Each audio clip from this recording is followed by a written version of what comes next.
नमस्कार साथियों, सेबी सहारा केस में मैंने कुछ दिन पहले एक वीडियो में आपको बताया था कि सभी केस की रीडेट लिस्टिंग की गई थी, रीशेड्यूल किया गया था 8 सितंबर 2025 को।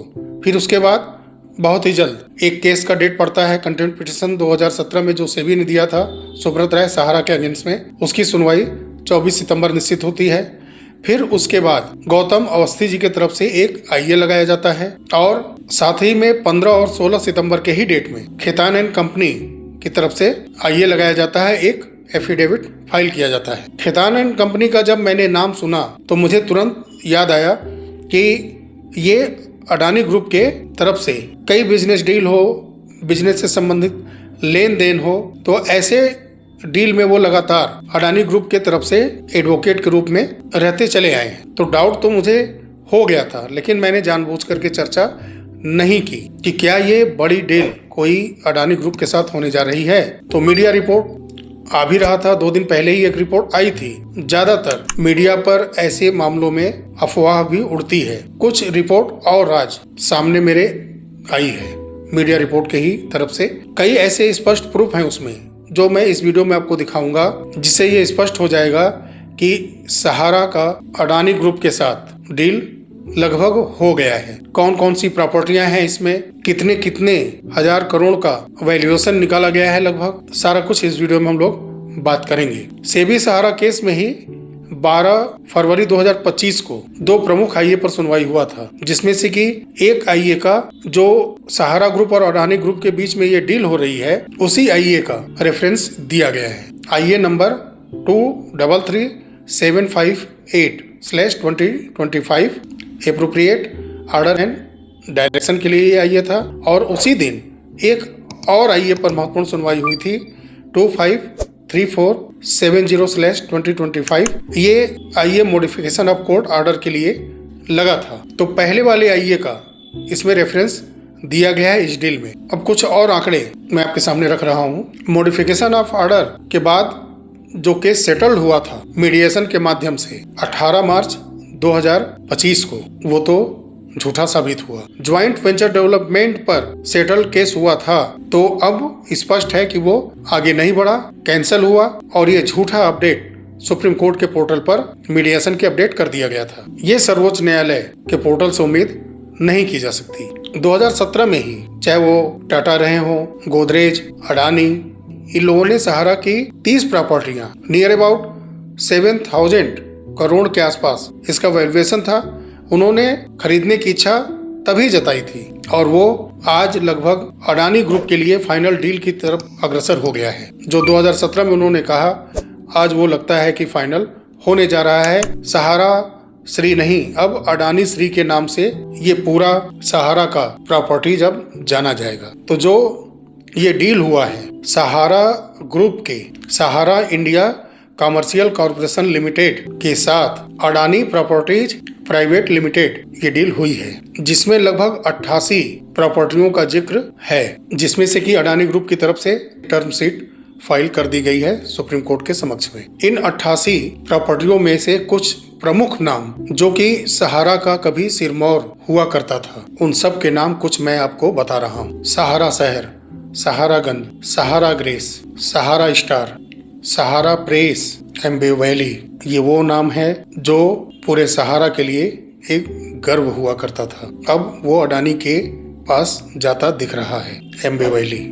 और मुंबई के तमाम फ्लैट, वो वर्सोवा लैंड भी, जिसपे कभी ओबेरॉय रियल्टी की तरफ से, वल्लोर स्टेट की तरफ से ज्वाइंट वेंचर की बात सामने आ रही थी, वो वर्सोवा लैंड भी अडानी ग्रुप के पास अब जा रहा है।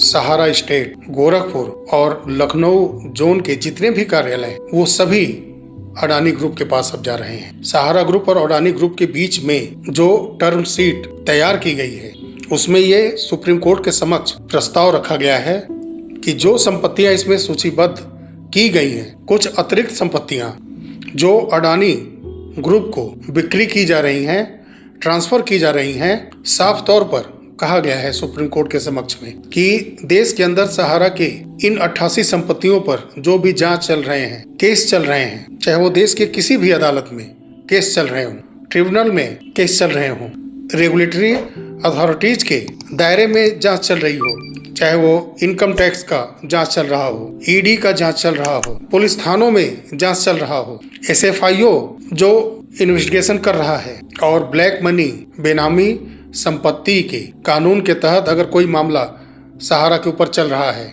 या किसी तीसरे पक्ष के द्वारा सहारा के साथ पहले समझौता किया गया हो, अगर वो सामने आती है बात, कोई तीसरा पक्ष दावा करता है इन प्रॉपर्टियों पर, उसके लिए सुप्रीम कोर्ट के समक्ष इस टर्म शीट के माध्यम से कहा गया है एक रजिस्ट्रार अथॉरिटी या किसी नियुक्त अधिकारी को ये अधिकार दे कि अगर इस तरह का कोई मामला आता है, कोई थर्ड पार्टी भी अगर इसमें आकर के आपत्ति दर्ज कराती है, तो उसका निपटारा उनके माध्यम से और सुप्रीम कोर्ट के माध्यम से किया जाए। यानी कि टर्म शीट के माध्यम से स्पष्ट है कि इस डील में कोई रुकावट नहीं आएगी। एक प्रकार का स्पष्टीकरण सहारा से होते हुए सुप्रीम कोर्ट के समक्ष रख दिया गया है कि इन सारे जंजालों का कोई असर इस डील पर न पड़े। अगर इस तरह का कोई बात सामने आता है तो वो सुप्रीम कोर्ट उसको हल करेगा। इतना विधिवत ये डील आगे बढ़ रहा है।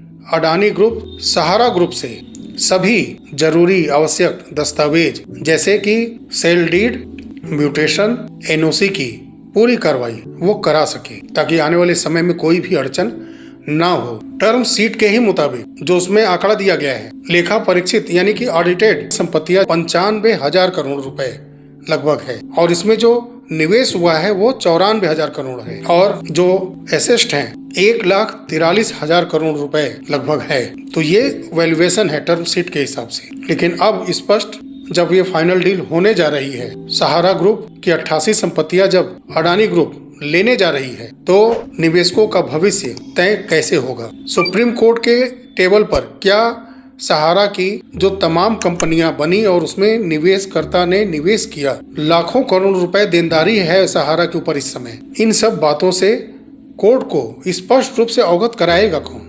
ये ठीक है कि सहारा ग्रुप की ये संपत्तियां अडानी ग्रुप के पास चली जाएंगी, लेकिन क्या उसके बीच में ये समझौता होगा कि फला फला ये कंपनी है, इसमें निवेश किया गया है, इन निवेशकों का पैसा ब्याज के सहित पूरा भुगतान करना है? ये कैसे होगा? जो सहारा की इतनी कंपनियां हैं उसका भुगतान का रास्ता किस तरह से निकलेगा, अब ये बहुत ही महत्वपूर्ण विषय है। 14 अक्टूबर 2025 से फाइनली अगर ये डील होती है तो सहारा के निवेशकों का, सहारा के कर्मचारियों का भविष्य एक नए सिरे से तय होता हुआ नजर हमको आ रहा है। भुगतान पर सुप्रीम कोर्ट सारे आर्गुमेंट को सुनने के बाद क्या डिसीजन लेते हैं, ये आने वाला समय बताएगा। चलिए साथियों, मिलते हैं अगले वीडियो में। तब तक के लिए नमस्कार। जय हिंद, जय भारत, वंदे मातरम।